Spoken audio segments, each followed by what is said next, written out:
சுதந்திரம் என்பது சும்மாவா வந்ததே. பிளாசி முதல் செங்கோட்டை வரை உரை ஓவியம். சுதந்திரம் என்பது சும்மாவா வந்ததே.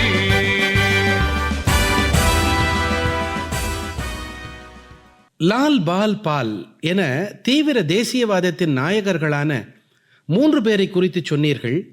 இவர்களில் திலகர் ஆன்மீக கண்ணோட்டத்துடன் கூடிய ஒருங்கிணைப்பு போராட்டங்களை மக்களிடம் முதன்மைப்படுத்தினார் என்று படித்திருக்கிறேன்.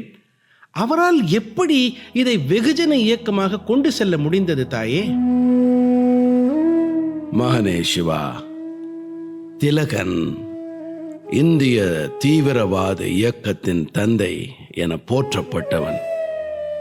தீவிர தேசியவாதத்தின் முழு உருவமாய் திகழ்ந்தவன்.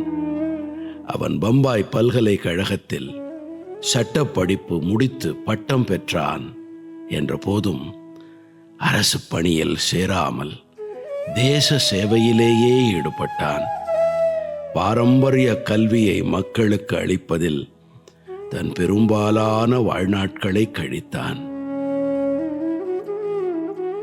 புனா நவீன ஆங்கில பள்ளி, தக்காண கல்விக் கழகம், ஃபெர்குசன் கல்லூரி இவை தொடங்கப்பட்டதில் திலகனின் பங்கு மிக அதிகம். கல்வி பணி ஒரு புறம் என்றால், மறுபுறம் பத்திரிகைகளை தொடங்கி அவற்றின் மூலம் வெகுஜன மக்களுக்கு அரசியல் அறிவு தெளிவடைய எழுத்து பணியிலும் ஈடுபட்டான். மராத்தி வார ஏடு கேசரி, ஆங்கிலத்தில் மராட்டா, இந்த பத்திரிகைகள் திலகனால் தொடங்கப்பட்டவைதான். அந்த பத்திரிகைகளின் வழியே அவன் அரசியல் சுதந்திரம் பற்றி பேசினான். சுயராஜ்யமே என் பிறப்புரிமை என்றான். சமுதாய பழக்க வழக்கங்களில் ஆங்கில அரசு தலையிட்ட போது அதை கடுமையாக எதிர்த்தான். மக்களிடையே தேசியத்தை வளர்க்க சமய பண்டிகைகளை பயன்படுத்தி கொண்டான் திலகன். அரசியல் பொதுக்கூட்டங்களை விட பண்டிகைகளில் சேரும் அபரிமிதமான மக்கள் கூட்டங்களின் மூலம் தேசிய இயக்கத்தை வலுப்பெறச் செய்யலாம் என்று உறுதியாக நம்பினான். அதனால்தான் 1893 மராட்டியத்தில் கணபதி பண்டிகையை தொடங்கினான். பல நாட்கள் கொண்டாடப்பட்ட அந்த பண்டிகையின் போது வீதிகளின் வழியே பெரிய பெரிய கணபதி உருவச் சிலைகளை ஊர்வலமாக எடுத்துச் சென்றார்கள். கணபதியின் துதிப்பாடல்களை பாடிக்கொண்டு இளைஞர்கள் பெருமளவில் அணிவகுத்துச் சென்றார்கள். இந்து சமய தத்துவங்கள் குறித்து சொற்பொழிவுகள் பல நிகழ்த்தப்பட்டன. இது தந்த அனுபவத்தால் 2 ஆண்டுகளுக்கு பிறகு 1895 சத்ரபதி சிவாஜி பண்டிகை மராட்டியத்தில் கொண்டாடப்பட்டது. மக்களிடம் பெரும் செல்வாக்கு பெற்ற இந்த பண்டிகைகள் மராட்டியத்தில் மூலை முடுக்கெல்லாம் பரவின. மக்கள் ஆதரவு பெருமளவு கூடியது. இவற்றோடு கூட பசுவதை எதிர்ப்பு சங்கங்கள், லாட்டி சங்கங்கள் போன்றவையும் தொடங்கப்பட்டன. இவற்றின் மூலம் மக்களிடையே, குறிப்பாக கிராம பகுதி மக்களிடையே மறைமுகமாக அரசியல் நடவடிக்கைகளை புகுத்தினான் திலகன். இவற்றின் அடிப்படையிலேயே மேளாக்கள் நடத்தப்பட்டன. இவை இரகசிய கிளர்ச்சி கழகங்களாக செயல்பட்டன.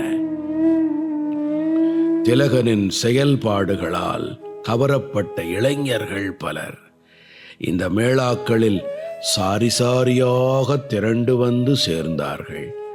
அஞ்சா நெஞ்சம் படைத்த அந்த இளைஞர்கள் போர் பயிற்சியும் பெற்றார்கள்.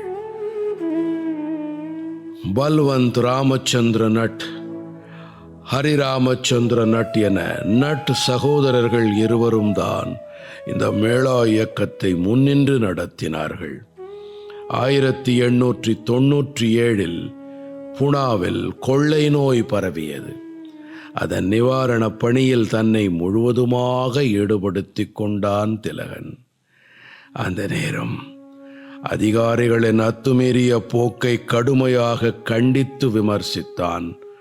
அதனால் கோபமடைந்த அரசாங்கம் திலகன் மீது அரச துரோக குற்றம் சுமத்தி 18 மாத சிறை தண்டனை வழங்கியது. சிறையில் இருந்து வெளிவந்த திலகன் முன்னை காட்டிலும் தீவிரமாக தேசிய அரசியலில் ஈடுபட்டான். அவனை மக்கள் லோகமான்ய என்று பட்டம் சூட்டி அழைத்தார்கள். 1907 சூரத் காங்கிரஸ் பிளவுக்கு பிறகு அதிதீவிரமாய் இயங்கிய திலகன் மீது பிரிட்டிஷார் மீண்டும் ராஜதுரோக குற்றம் சுமத்தினார்கள். 6 ஆண்டு கடுங்காவல் தண்டனை விதித்து பர்மாவில் உள்ள மாண்டலே சிறையில் அடைத்தார்கள். அப்போதுதான் அவன் கீதா ரகசியம் என்ற நூலை எழுதினான்.